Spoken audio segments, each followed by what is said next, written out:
Okay, today we're going to be continuing our breakdown of the primary duty of care for businesses under the Australian Work Health and Safety Legislation.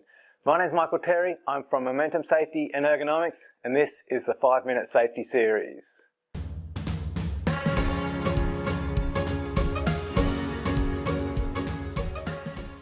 Okay, so this is our continued look at the primary duty of care under the Australian Work Health and Safety Legislation, and we've already had a look at the first two elements, which were safe work environment and safe plant. So you can check these videos out as well.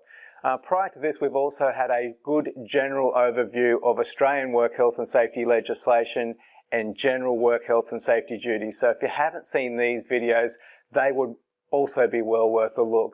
But jumping straight into what we're looking at today, we're looking at the third element of this primary duty of care first, which is going to be safe systems of work. So every business must have systems of work that help us perform our jobs safely. So we're not talking about the equipment or the workplace here, we're talking about the things that we actually do. So this is tasks, jobs, procedures, those sorts of things. And everything essentially must have a safe way that it can be done. There's no task that we could ever ask a worker to do that doesn't have a safe way of doing it. And that's really what this element is trying to say.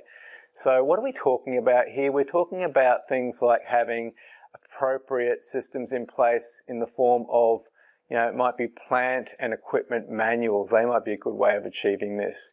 It might be having appropriate work procedures. We can also, more in a task-based environment like construction, we can have things like safe work method statements, safe job safety analyses, those sorts of things. And it also needs to include all the work that workers do, and this might also include working from home as well, so that you might need to develop some extra systems for home-based work.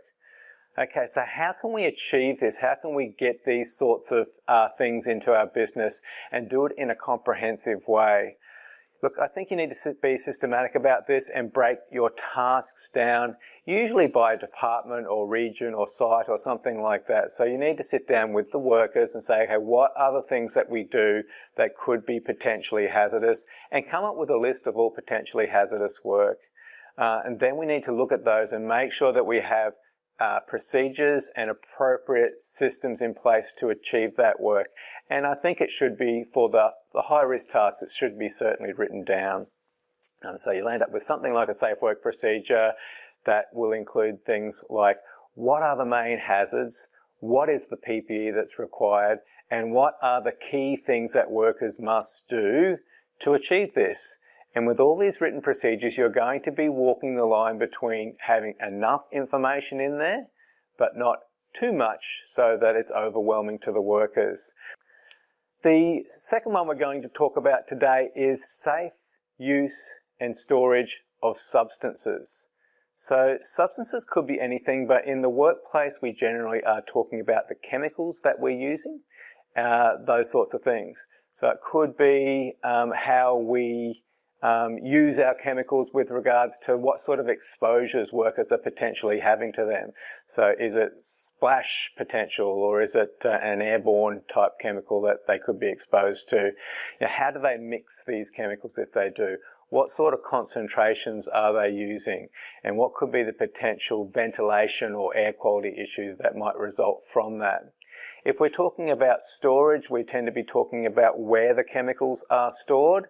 Of course, we need to consider the amount, so that the more increases the risk, obviously, and looking at the potential for spills, both from a human safety and environmental impact point of view as well. Okay, so how do we do this? We have done a video with a bit more detail about chemical risk management, but just in general, the things that you're going to want to have something like a chemical register that lists all your chemicals, and that should, or substances that are used, and that should have all the appropriate safety data sheets in place for that as well. For chemicals that represent a significant risk to our workers, we should also have chemical risk assessments in place. And I believe, if we're talking about that there is some risk there should be some work procedures that include how to use those chemicals safely when they need to be used as well. Let's not forget with this sort of stuff that there can be emergencies as well, so whatever chemical risks there are need to be built into our emergency procedures, or if it is a high-risk chemical, you might need to have an emergency procedure that is specific to that chemical as well.